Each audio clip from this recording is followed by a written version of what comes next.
Okay, we are back to the bottom end on the engine stand. First thing we're going to do, we're going to locate our two dowel pins. They're identical to the dowel pins that went into the center case, so like most things on these Tecates, if they get swapped, nobody will ever know. There is one dowel pin up here.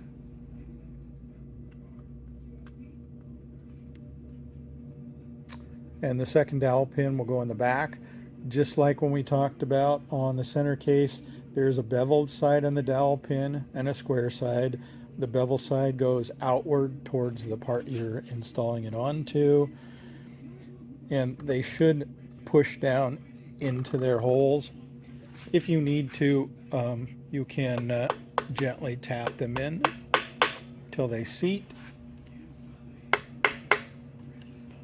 And the next thing we're going to need is a clutch cover gasket. If there's damage to your cover, if somebody's been in there prying on it or there's some corrosion, go ahead and put some sealer in here. In reality, they rarely need any sealer on there. Ideally, a gasket should be allowed to bond to the case. However, the one area that is common to leak in these Tecates is this area right through here. And the reason for that is there's a bolt up here and a bolt down here, but there's no bolt in the middle of this corner. And this particular pin right here is the shift shaft that goes through the other side to the shift lever. And if you've ever run into anything with the shift lever or tip the bike on its side and smack the shift lever, it will bend this cover up. Or the other place I see it a lot is when people have side covers polished, the polisher will hit that particular corner more often than anything else, I think just because of the shape, and then they tend to leak. So just as a precaution, and because I don't want anything to come back, I'm going to put a little bit of sealer on there before I put the gasket on.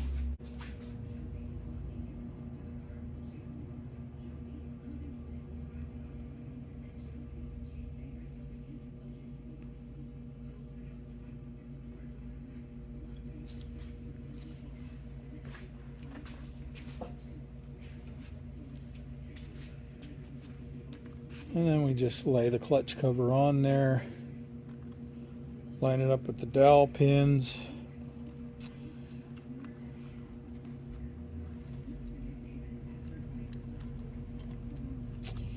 And there it sits. Now you can see, unfortunately, all of these gaskets sit in a package and they don't always line up perfectly. So there's an easy thing we can do to make sure that they're going to line up while we assemble the clutch cover and not give us grief later. All we're going to do is we're going to use some studs. I use studs because I have a bunch of them laying around. However, if you just had some 6mm bolts, you can cut the head off with a hacksaw. And what we're going to do is we're going to use these for guide pins. So if we line that up, can't see that side very well.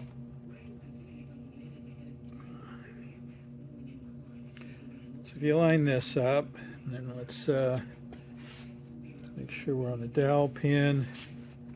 We'll put another one down here.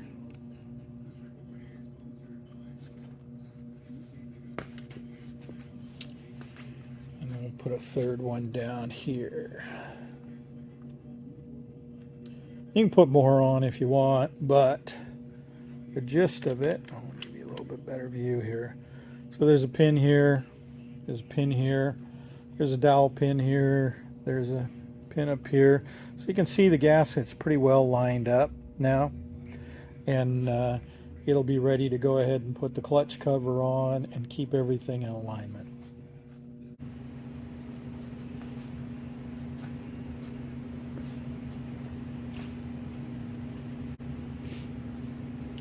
Here's another spot. We want to remember this little thin washer that we pulled out in one of the earlier videos.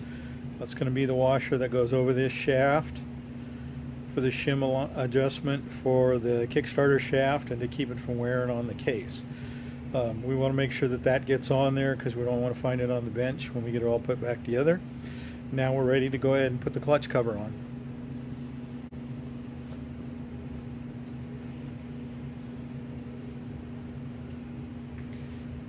Before we put the clutch cover on, we want to make sure that the clutch actuator arm is pointed toward the back of the motor. And we can go ahead and use the Kickstarter shaft and those 3 studs that we use to line things up before we gently put the clutch cover on.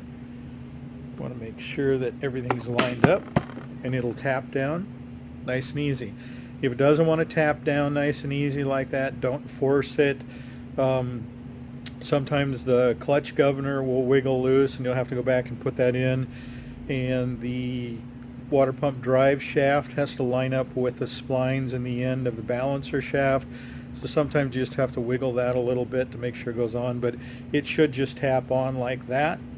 And now we're ready to go ahead and put the clutch cover bolts on.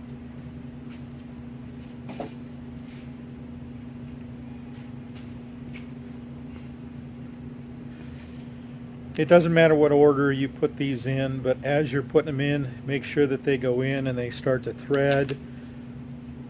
Remember, they need to go through the hole in the gasket to make sure that they're lined up properly. If they don't want to go in, take a look in the hole and make sure that the clutch cover gasket is properly aligned. This is going to be the final alignment of the gasket between the cases before we bolt it together and tighten it all the way down.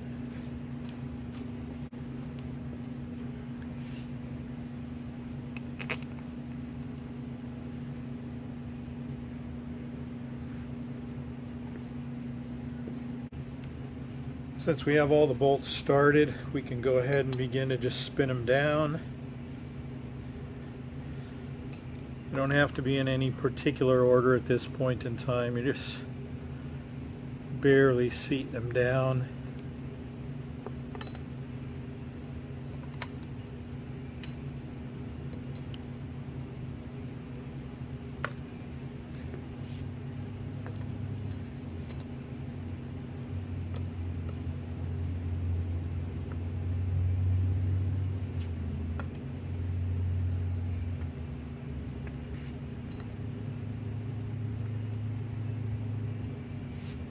We can go ahead and take our 3 studs out now.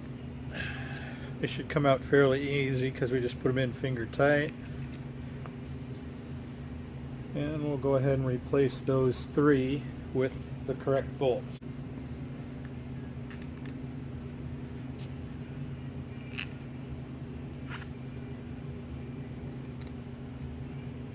And we'll gently snug those down.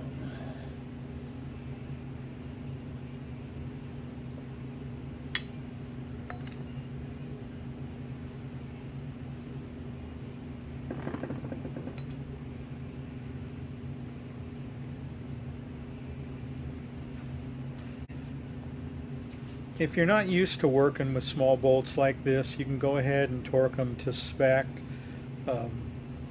but they're just clamping the cover down against the gasket, so they really don't need to be terribly tight. And just like the center case bolts, I just use a 1/4-inch ratchet and an 8mm socket. You want to start in the middle and work your way out both directions.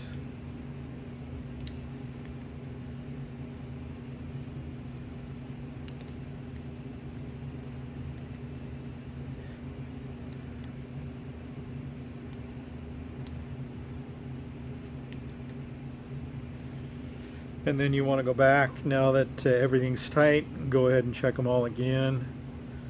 These center ones will tend to tighten down just a little bit more.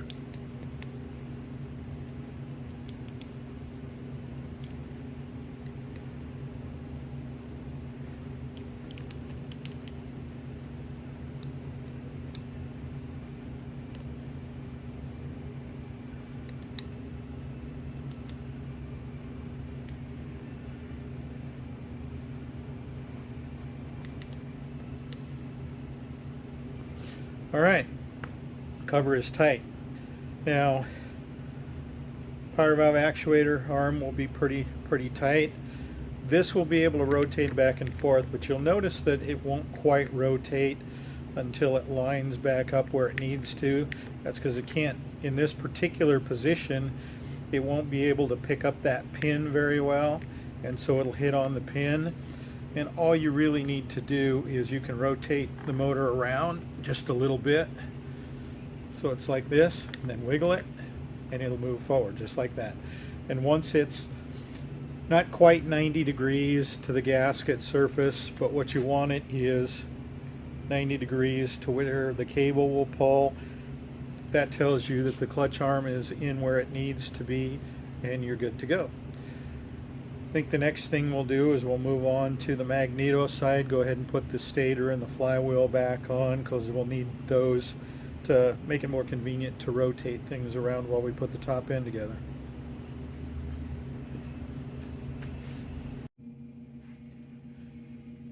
The next thing we're going to tackle is the components that go on the left-hand side of the motor. We're going to start with the countershaft sprocket. This area is one of the most common places to have a leak on a Tecate 4. Generally, it's because somebody either didn't replace the O-rings or didn't get it assembled properly. There are a couple of places where you have a leak path in here. If you get it assembled right, it works good. If you don't, you have a leak. So first and foremost, we want to make sure we always start out with a brand new O-ring. You're simply going to slip the O-ring over and push down as far as we can. That's not really too difficult. The next thing is the sleeve. We talked about this when we tore it down. This sleeve was in pretty good shape. You can see there's a bit of a groove in there, but the rest of it polished off good. These sleeves are identical inside and out, or actually there is no inside or outside.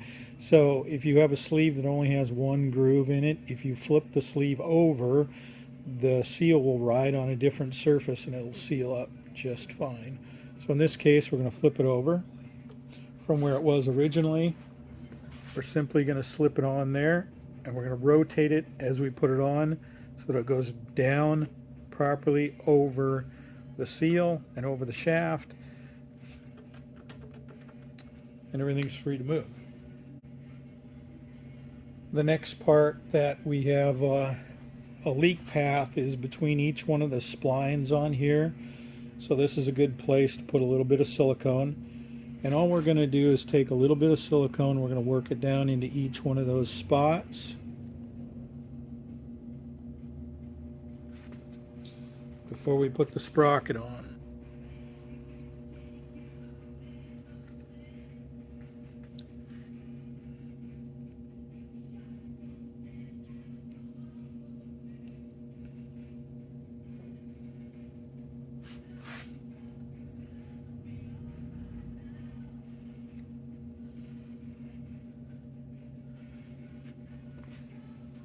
We're going to go ahead and wipe off any excess so we don't make a big mess when we're putting the sprocket on. We don't need to have a bunch of silicone hanging out all over the place.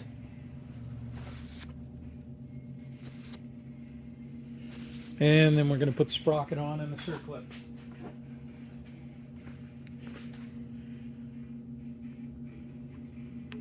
Sprocket goes on. And then the factory circlip. Let's see if I can get a...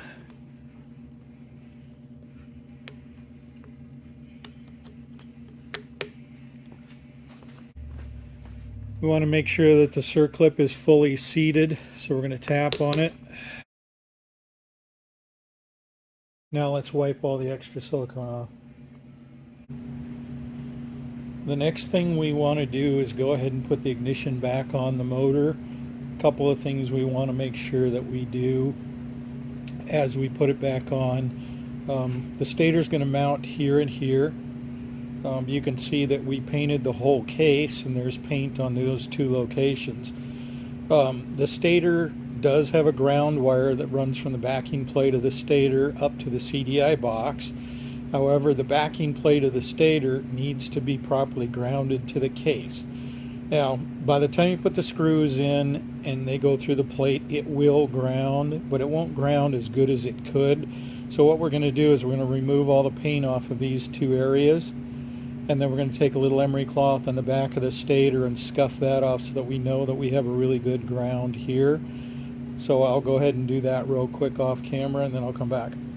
Got those two little attach points cleaned off. You can see that I've just taken a little piece of Scotch-Brite, got the paint off. You don't want to get in here with air die grinder or a sander or anything like that. You're just trying to get the paint off. This is a machine surface, so don't get in there with anything other than a little piece of sandpaper or Scotch-Brite or something to knock the paint off. The other thing that I did while I'm in here was I actually scraped the paint off of this pointer. Let me zoom in here and see if we can get a better shot of that. So this little V that is cast into the case that runs all the way back here is the timing pointer, or the marker where you want to line up your backing plate when you put it back together.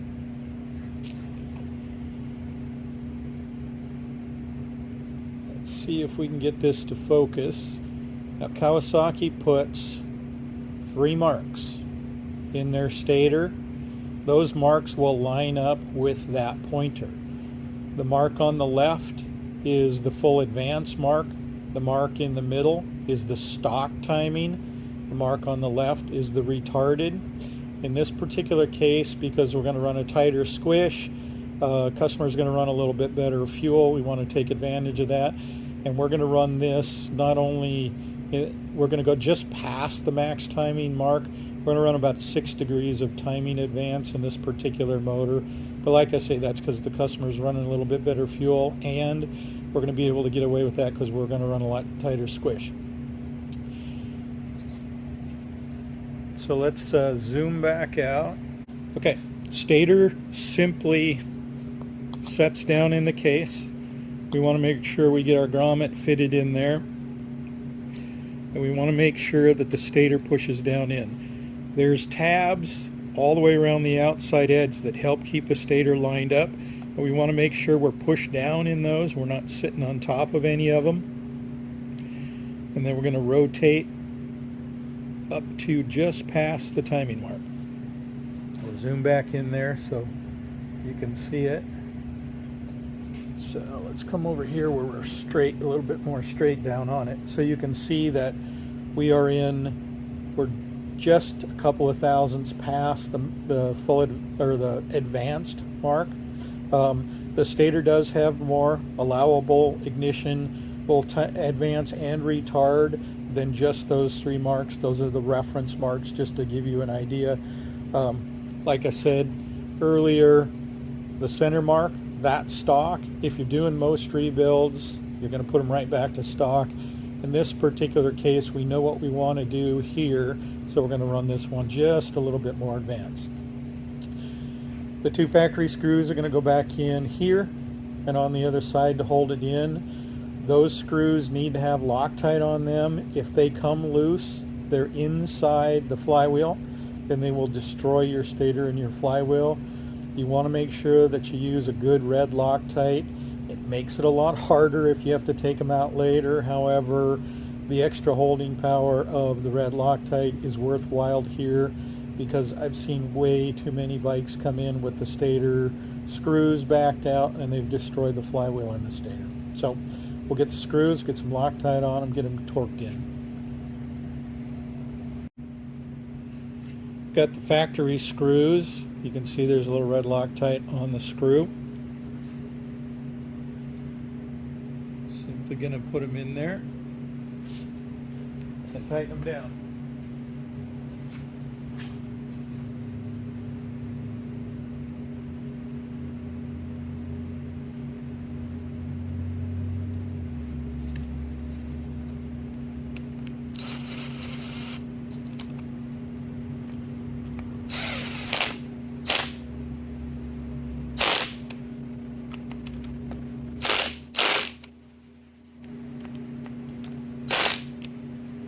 Again, just a reminder, making sure that as you tighten these down, go in slowly first, make sure the plate is down against the case and it's not hanging up on any of these indexing points. because if it's hung up on any of these and you tighten them down, you break the backing plate. So those are torqued in. Now, before we go any farther, you can see that there's a solder point right there, and there's a solder point back here, and it's simply a wire that's been soldered onto there. After time, those wires vibrate and they start to break. So before we put the flywheel on, we're going to mix up a little epoxy, and we're going to put some epoxy over the top of those, and that's going to help keep those wires from breaking later on. If you watched one of the other videos I did a while back, I did a complete rebuild on a motor that was running when it got to me, or running when it came out of the bike. However, when we put it on the dyno, it had very weak spark on the dyno, and then the spark quit. And when we tore it apart, it turned out that one of these wires had broken, and because it had been vibrating, it had damaged the coil inside, so we had to rebuild the stator. So this is just a little extra precaution that we're going to do. You can use silicone on these as well. I like to use epoxy because I can use 5-minute epoxy or 5-minute JB weld. Either one of those works really well. It's cured in a few minutes and I'm good to go, where the silicone takes a lot longer to dry. But we'll go mix up some epoxy and we'll go glue those too, and then we'll put the flywheel on. Now that the epoxy has been applied here and here, we're going to go ahead and put the flywheel key in here, and then go ahead and put the flywheel on and torque it to spec.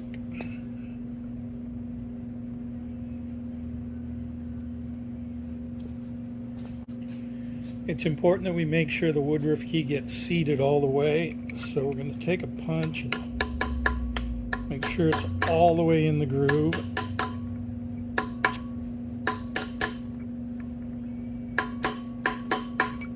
Because if it's not, the flywheel will hang up on it and not torque properly. Then we simply need to take the flywheel, line up the groove with the woodruff key, and if we wiggle it a little bit as we put it down, it'll pick it up. And now we'll put the bolt in and tighten it down. We're going to use more Loctite. We're using the Loctite 271. We're going to Loctite this bolt because we need to make sure that it doesn't come loose.